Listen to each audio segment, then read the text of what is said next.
Olá, queridas e queridos. Olha, estou gravando esse vídeo 5/9, dia depois da nossa aula, onde começamos a tratar da carne, né? Então me ocorreu o seguinte, explorando ainda o tratamento que o Francesco Rosi deu para a abertura da carne, não é? Ele fez que a abertura, que o início da obra se desse diferentemente de como o Bizet concebeu, que o início da obra seria em frente à tabacaria, né? Na praça de Sevilha, nessa aldeia, que nessa praça onde tem lá o quartel e tem a fábrica de charutos, né? E o encontro das ouvrières e dos soldados. E aí tudo começa. Começa pelo encontro do Dom José e Carmen. Então, em Bizet, a narrativa começa nessa praça no encontro entre Dom José e Carmen, onde Carmen lança uma flor, né? E para Dom José, e aí começa o encantamento, etc. O Rosi, Francesco Rosi, ele houve por bem situar a abertura numa praça de touros e no momento final, onde o touro é já vencido, ele é morto pela estocada final. Então, na estocada final, coincide com o início da abertura, dessa abertura maravilhosa, né? Que eu fiz questão de destacar que a abertura tem dois momentos, né? Esse momento luminoso, daqueles acordes, né? Aquele tema maravilhoso. E um segundo momento, segundo tema, que contrasta decididamente com o primeiro tema, do seu humor. Chamei assim de humor lúgubre, esse segundo tema. No primeiro tema, no interior do primeiro tema, o Bizet encaixa a marcha do toreador, né? Toreador, ele encaixa ali como um Wagner, leitmotiv, né? E a gente explorou muito o sentido disso. Tentamos explorar inicialmente o sentido desse ritual que é a torada, que era, né?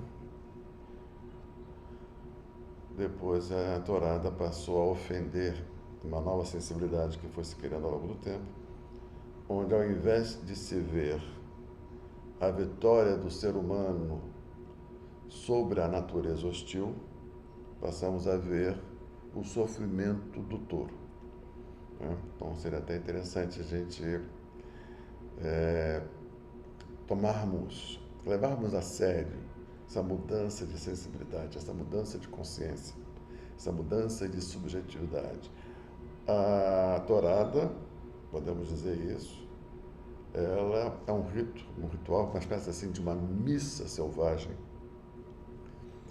onde se celebra ali a vitória do ser humano frente às forças hostis da natureza, como um processo de civilização.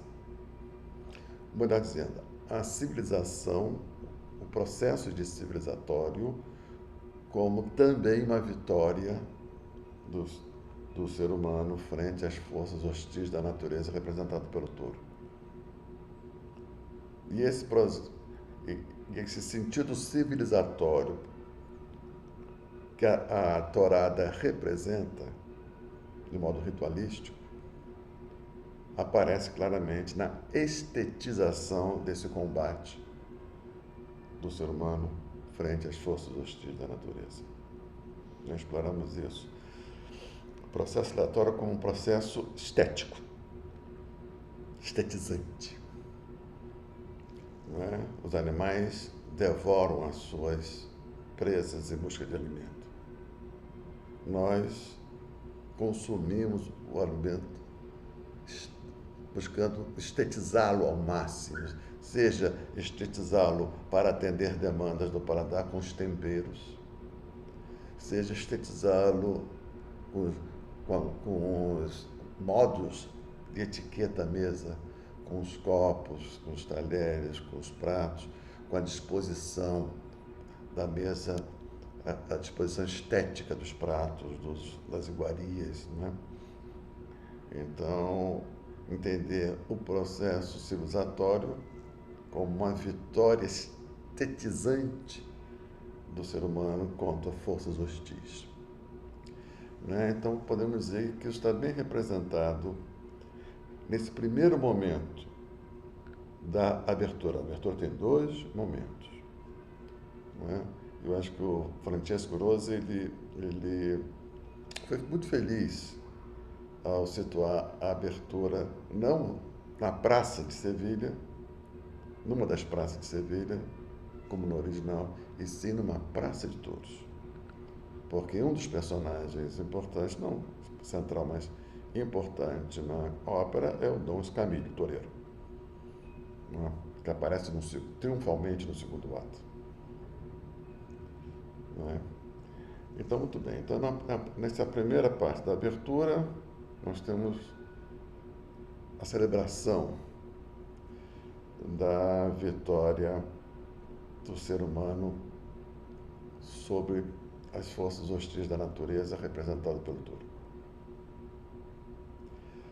No segundo, que tem um humor radicalmente distinto do humor que animou a primeira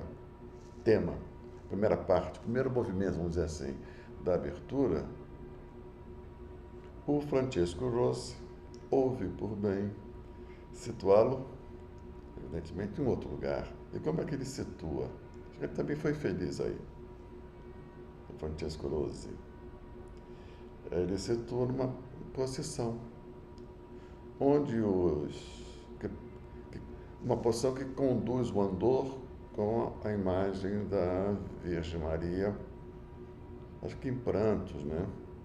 Tendo em vista o filho morto. Não sei se aparece o corpo do filho, não me lembro exatamente, mas vamos admitir que temos ali Maria chorando o filho morto.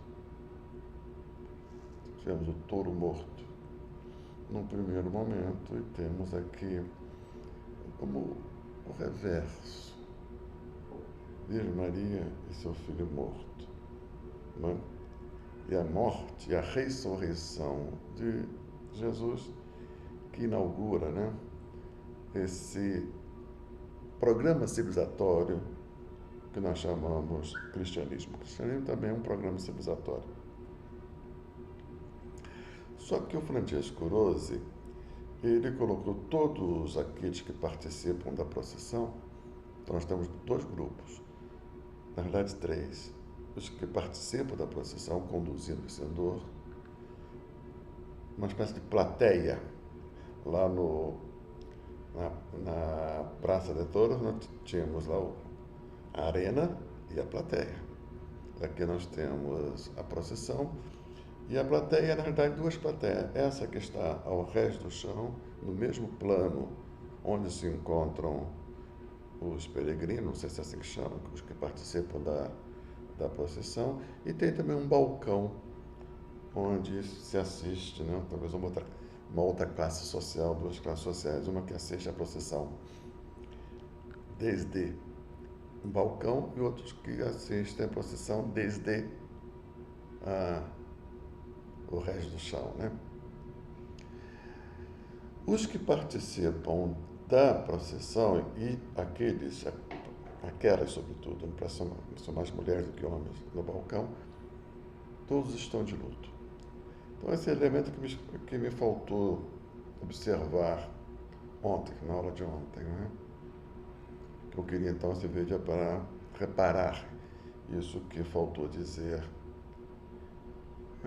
Esse luto é o luto pela morte de Jesus, ok, mas vamos explorar um pouco mais essa imagem do luto que me faltou dizer. Por que esse luto?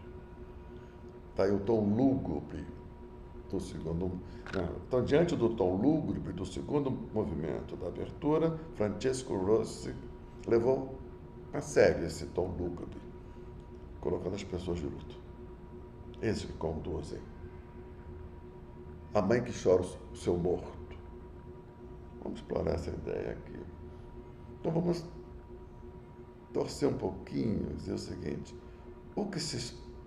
o morto que se chora nesta posição, daí o luto, é o touro. Vamos explorar muito essa ideia. É o touro. Significando dizer. Então, esse segundo momento é a contrapartida. É o preço que se paga, é o preço que nos foi cobrado pelo fato do primeiro movimento.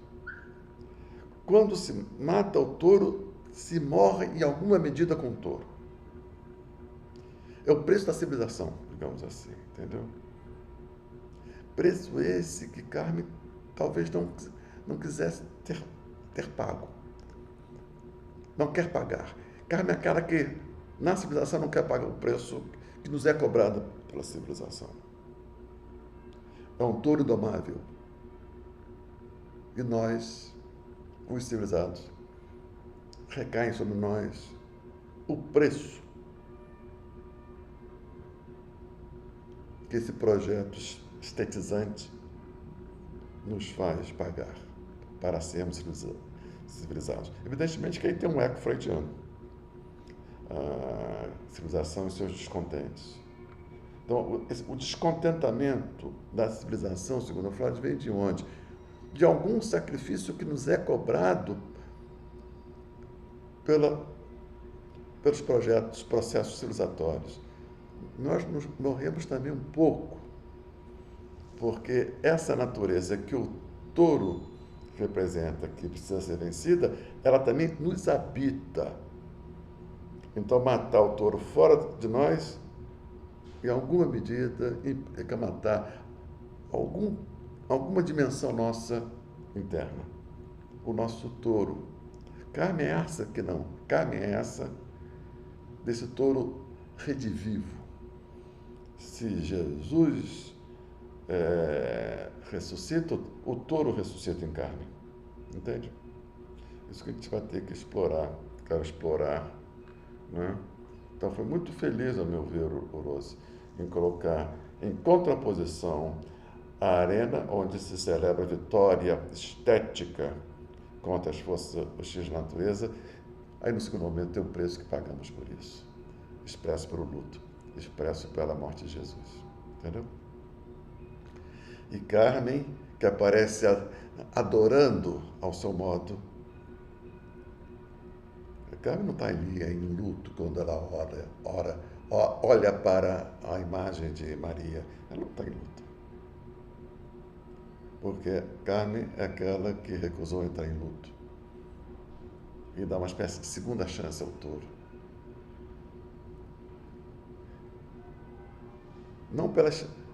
O touro não ressuscitado na estética, que é o preço que a civilização cobra. Ressuscitado pelo amor selvagem que não tem lei e nunca terá, esse pássaro rebelde. Tá? Então, foi isso que faltou dizer ontem e fica aqui, né, anotado para a gente explorar largamente nesse encontro, que eu espero que seja muito frutífero, o nosso encontro com a Carmen de Bezerra, com essa maravilha, com a Carmen de Bezerra. Eu também coloquei há pouco tempo atrás a abertura, né, daquele James, conduzido por James Levine, que foi o condutor da versão da flauta mágica com a qual nós trabalhamos, né? E coloquei também os 3 entreatos, né, da Carmen, que são, não sem razão, celebérrimos. São lindíssimos, são totalmente diferentes os 3 entreatos. Esses entreatos funcionam como uma pequena abertura para o ato seguinte, né?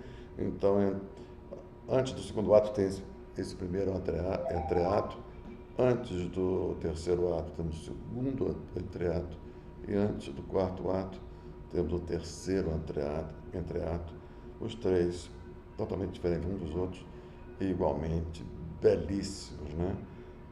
Tá? Então fica aí, nos vemos na próxima quarta-feira. Abraços e beijinhos e carinho sem ter fim.